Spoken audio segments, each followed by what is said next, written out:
Welcome to PFD Always Ready. I'm Michael Severe, the place to go to hear from firefighters to learn more about Papillion Fire Department. Joining us today, special guest, Captain Clayton Kulhanek, joining us. We appreciate it. Thanks for taking the time. Oh, no problem. Did you always want to be a firefighter? Yes. Really? Yep, ever since I was 6 years old. Took a tour of the firehouse. That was it. What firehouse was it? La Vista Station, it's our Station 4 now, actually, was my neighborhood station. So that's the one I got to tour. That's awesome. What was it about the firehouse that said, I want to be a firefighter? The trucks. I guess that's it. Yeah. Just the trucks. Just the idea of being able to ride on the trucks? Mm-hmm. Every little kid's dream, right? Yeah, no doubt. Big red Tonka trucks. Exactly. So walk me through how that ended up happening. You got to high school and you decided you were going to do it then, or how did it go? I took a CPR class when I was in high school for credit. I kind of forgot about being a firefighter, just being a kid. And then, growing up into a teenager, I finally kind of found my path at the tail end of high school. I took a CPR class, and then I started as a volunteer, actually, with La Vista.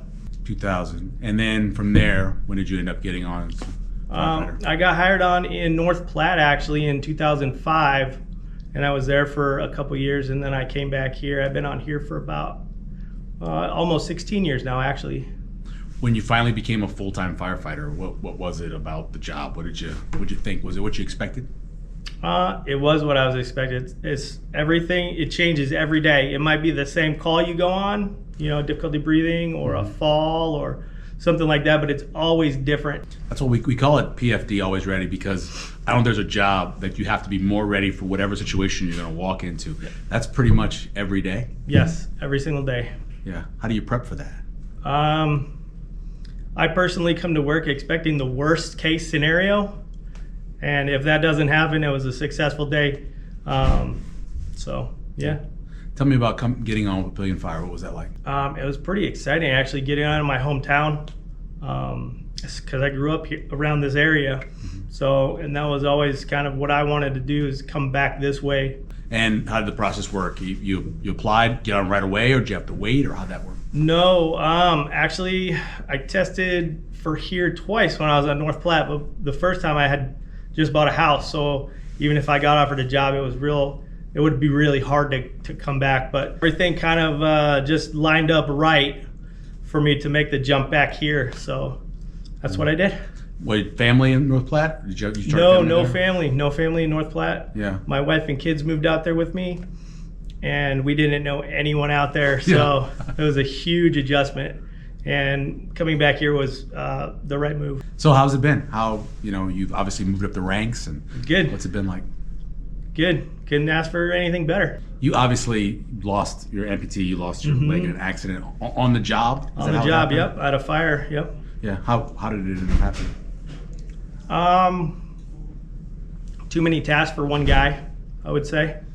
You were on a ladder? Yeah, I was on the ladder truck, yep. Yeah, and so just like you could picture, the ladder closed on you, or? Yep, it started to close, and my footing was bad, and I dropped right through the rungs, and I got crushed.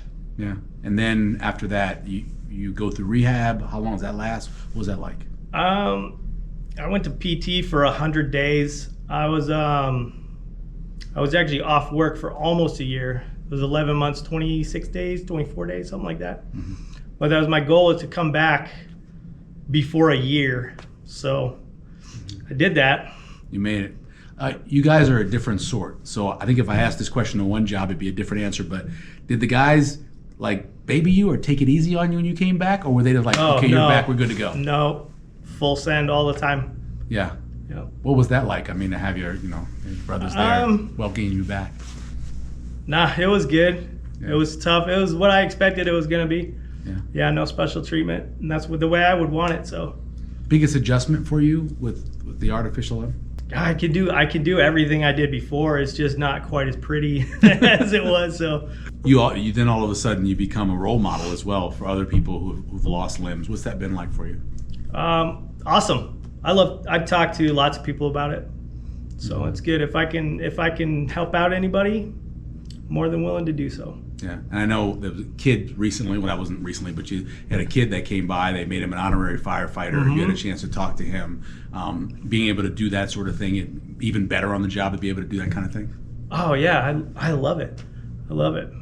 Yeah. What kind of walk me through now getting to become a captain? What was that like for you? Was that always kind of a goal?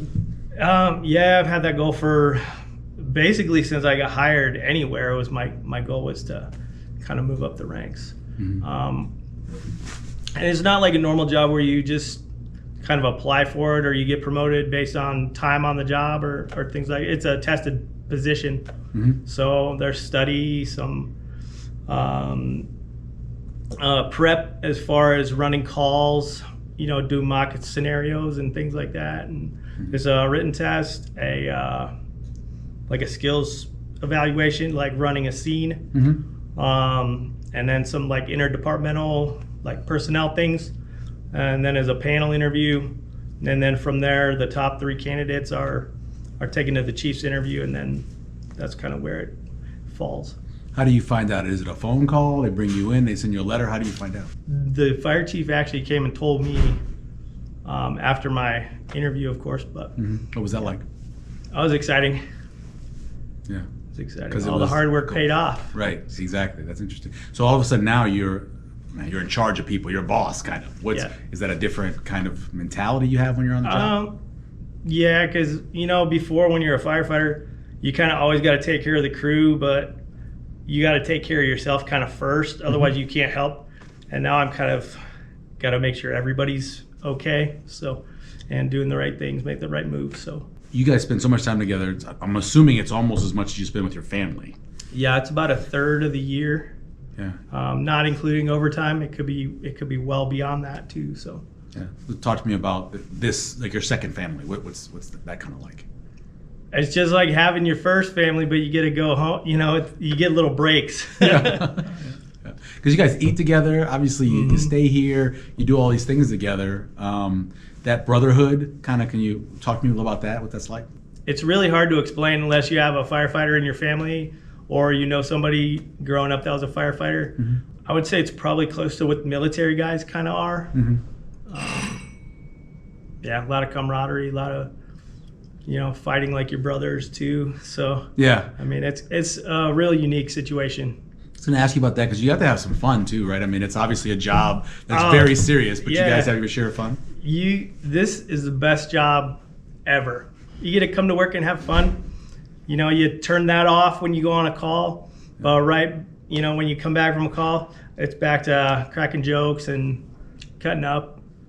You got 2 pretty awesome sleeves. Are there stories to anything that you have there on your arms? So my kids love Nightmare Before Christmas. Oh yeah. So that's with this arm, and I grew up with horror movies and things like that, and that's kind of to remember where I came from.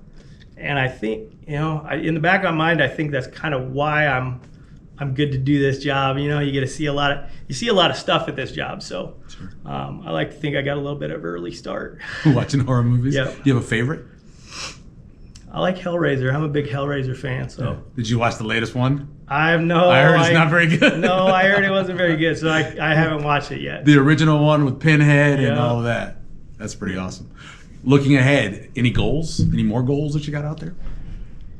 I mean, a fire chief job's opening. No, I don't want any part of that job. I like to sit in the seat for a few years, and then maybe one day go up to battalion chief. But, do you look towards retirement, like staying healthy enough to where retirement will be you're still a young guy to be able to do other things? Is that something you think about? I hope so. I do think about that,